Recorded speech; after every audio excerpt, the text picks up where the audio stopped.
Indonesia menduduki peringkat kedua negara dengan sanitasi terburuk di dunia.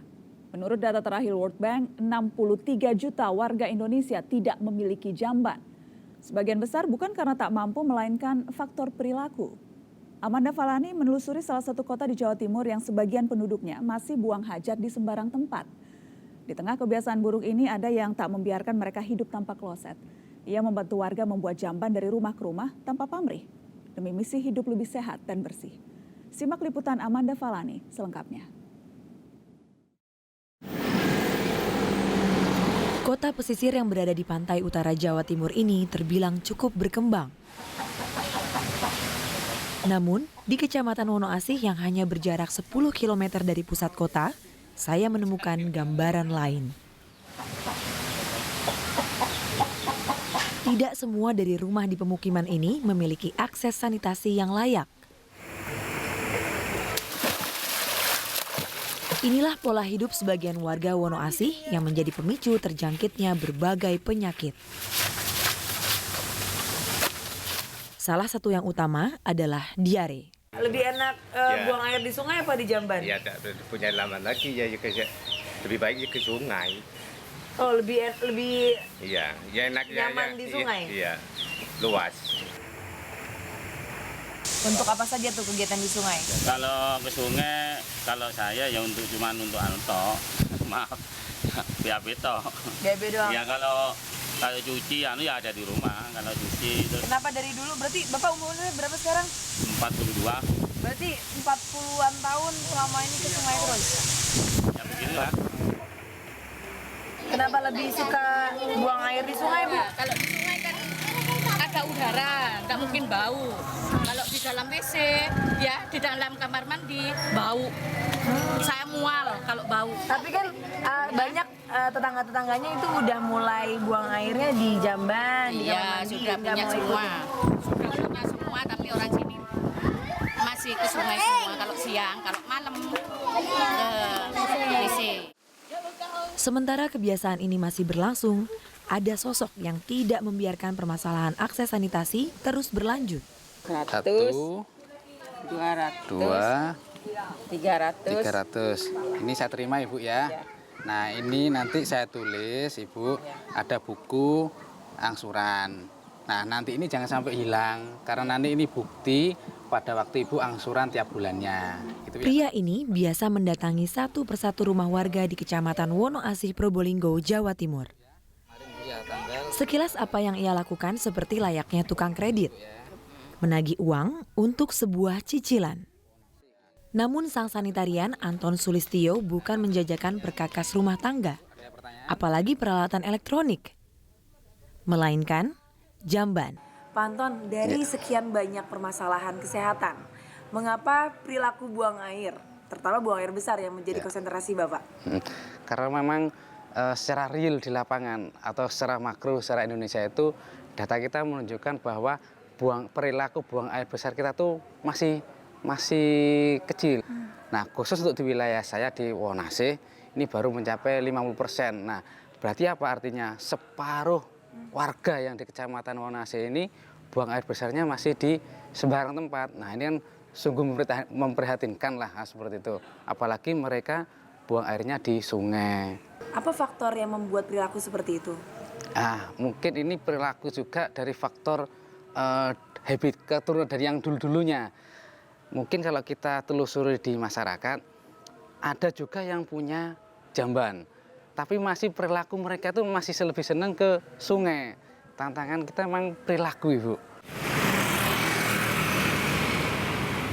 Keseharian seorang Anton bukanlah tukang kredit jamban. Ia mengabdikan diri di Puskesmas Wonoasih sebagai petugas kesehatan. Nah, inilah miniatur jamban sehat yang kita buat. Ada satu alasan kuat yang membuat ia tak hanya menunggu pasien datang untuk diobati. Kita keliling Ibu ya, keliling ada warga, dia itu keluarganya yang sudah tua, ada yang sudah buta. Terus pada waktu saya kunjungan rumah itu, dia memang tidak punya jamban. Nah pada waktu dia kena sakit diare, dia harus dengan susah payahnya untuk mengantarkan ke sungai. Waktu itu saya langsung ternyuh lah seperti itu. Ya semua laki perempuan Ibu. Sejak saat itu Anton sadar bahwa mengubah perilaku buang air besar sembarangan bukan pekerjaan yang mudah. Assalamualaikum warahmatullahi wabarakatuh. Ia terjun langsung ke lapangan dan melakukan pendekatan khusus terhadap warga. Siapa yang tidak punya WC di rumah? Yang tidak punya angkat tangan. Yang tidak punya. Yang tidak tahan maju Ibu, geser sini Ibu. Geser sini. Nah, yang paling efektif menurut kami selama ini adalah pemicuan. Dalam pemicuan itu kita timbulkan yang pertama itu rasa malu. Dalam pemicuan tadi itu kita pisahkan. Siapa yang punya WC, siapa yang belum. Yang kedua, kita menimbulkan rasa jijik. Nah, kita simulasi tadi itu dengan bekatul, kita basahi, yang itu serupa dengan kotoran beneran. Jadi yang belum punya jamban dan dia BAB-nya sembarangan, kita simulasikan, oh kotoran saya seperti ini, besarnya sekian ini. Dia untuk naruhnya itu, oh berarti kalau sudah lihat, oh kotoran saya seperti itu ya. Nah itu rasa jijiknya. Habis itu Pak makan ikan itu Pak. Habis makan ikan? Iya. Terus Kalau hujan enak mandi di sungai itu Pak. Kalau campur? Oh gitu. Toh juga kotorannya mengalir Pak. Ini mungkin salah persepsi di masyarakat. Masyarakat biasanya kalau buang air di sungai, mereka katakanlah plung lep hilang. Nah, seperti itu. Mereka setelah buang besar hilang. Ada yang berpendapat dimakan ikan, kemudian hilang sebenarnya. Nah, padahal itu secara nggak langsung dia sudah mencemari lingkungannya atau airnya. Nah, ini yang mungkin belum dirasakan atau disadari oleh masyarakat. Kesadaran masyarakat akan kontaminasi kotoran manusia sebagai sumber penyakit masih sangat rendah. Ini aqua ini ibaratnya sungai. Namun Anton punya strategi khusus untuk mengubah persepsi mereka. Bisa diminum ya? Bersih nih Pak. Tak minum ya? Minum ya? Ini lalat.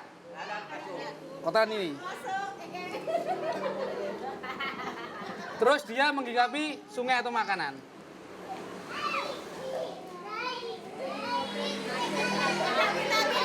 Kira-kira ada yang mau minum enggak?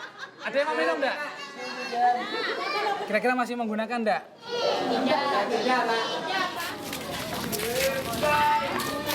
Bersama Anton dan warga setempat, saya menyusuri rute menuju lokasi di mana warga biasa buang air besar. Setiap hari, orang-orang ini harus menempuh jarak sekitar 500 meter dari rumah mereka ke area sungai. Nah jadi ini tempat Bapak kalau buang air besar di sini? Ya, di sini. Ya. Terus ngalir ke timur itu.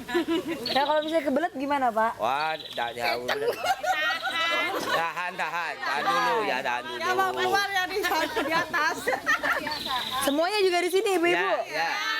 Di mana aliran sungai ini melintasi pemukiman lainnya dan dipakai untuk keperluan mandi dan cuci. Ini memberikan efek-efek buruknya terhadap warga ya?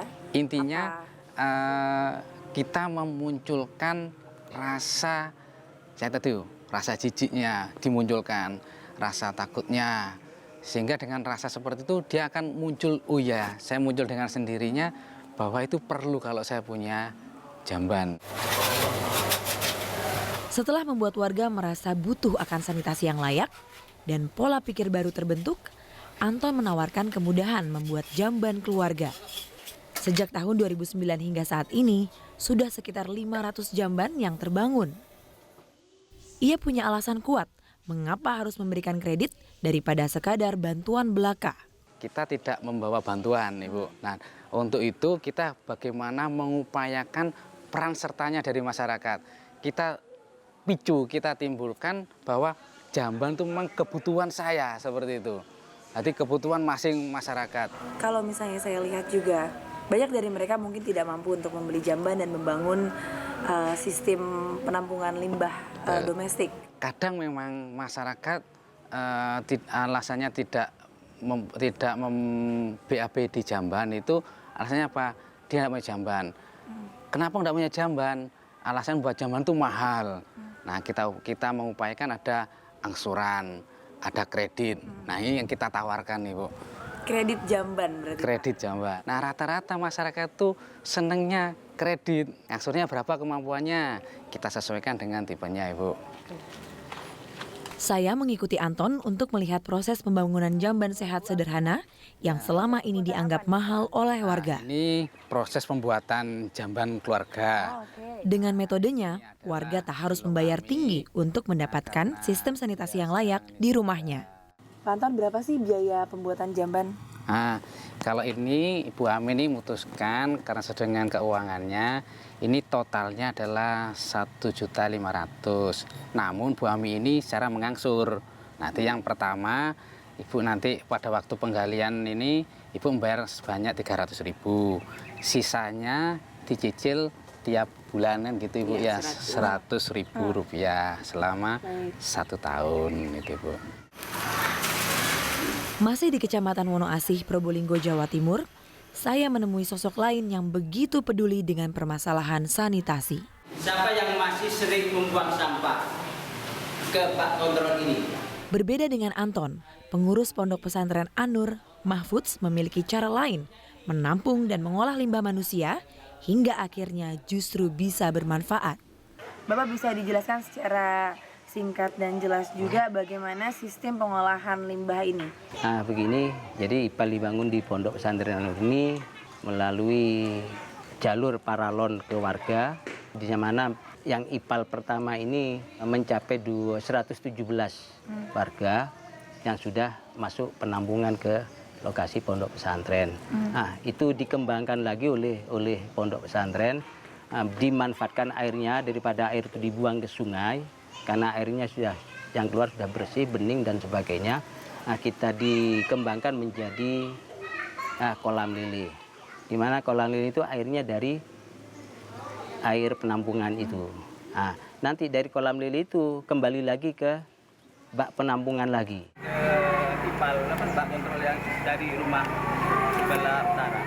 Mahfudz membawa saya berkeliling pondok pesantrennya. Ia bercerita bahwa tanah yang kami pijak ini dahulu penuh dengan rembesan limbah rumah tangga. Namun, sejak instalasi pengolahan air limbah komunal yang berfungsi sebagai penampung dan pengolah air limbah dibangun, kondisi lingkungan pondok pesantren menjadi lebih baik. Sebelum ada program penampungan air, di mana di belakang rumah warga itu ya selalu becek daripada air limbah. Becek, terus selokan jalan bau, semuanya akan kotor, mengganggu lingkungan. Alhamdulillah sekarang sudah tidak ada warga yang ngeluh untuk bau dan tidak kelihatan lagi air di belakang rumah warga, sehingga bersih kelihatannya. Nah sekarang sudah warga sudah menikmati manfaatnya daripada program itu. Ini kita menuju kemana Pak? Ke bak kontrol yang depannya Pondok Putri. Bak kontrol ini berarti menjadi salah satu indikator apakah perilaku warga itu sudah berubah atau tidak? Sudah banyak perubahan. Sudah banyak perubahan? Sudah banyak perubahan. Perjuangan Mahfudz mengubah sistem sanitasi memang telah membuahkan hasil. Namun masih terdapat perilaku warga yang sulit diubah. Sudah waktunya pembersihan memang. Titik-titik yang saya datangi ini bernama bak kontrol yang menjadi indikator kelancaran saluran pembuangan limbah manusia. Namun yang kami temukan justru cukup mengejutkan. Barang apa saja Pak yang paling aneh yang ditemukan? Yang paling aneh ditemukan ya salah satunya adalah kain baju, terus kresek. Kresek ya? Ya kresek plastik. Jadi kalau warga itu sudah mulai menikmati dengan adanya program itu, dia tidak ada lagi warga ke PAP ke sungai. Cuma tinggal warga bagaimana mengatasi agar tidak membuang sampah sembarangan. Khususnya di jalur-jalur bak kontrol yang ada di rumahnya masing-masing warga. Bapak Mahfudz sendiri sebagai pihak dari Pondok Pesantren An-Nur ini ngapain sih kok repot-repot mengurusi urusan belakang, urusan buang air besar warga? Karena begini, karena kebersihan itu adalah sangat penting sekali sesuai dengan ajaran agama an-nazafatu minal iman. Sehingga Pondok Pesantren ingin memberikan sumbangsih kepada masyarakat, utamanya di lingkungan dan kesehatan. 1, 2, 3. Baik Anton maupun Mahfudz tak hanya berjuang membangun sistem sanitasi yang sehat. Mereka juga mengubah perilaku buang hajat di sembarang tempat menjadi sesuatu yang bermanfaat. Seberapa penting jamban dalam sebuah rumah? sangat penting Ibu. Karena apa? Jamban merupakan suatu kebutuhan yang dasar, kebutuhan hajat kita sehari-hari. Dan pasti orang tiap hari akan melakukan buang air besar. Nah, kalau nggak punya, mau kemana? Ketika warung Tegal semakin terkenal. 360 segera kembali.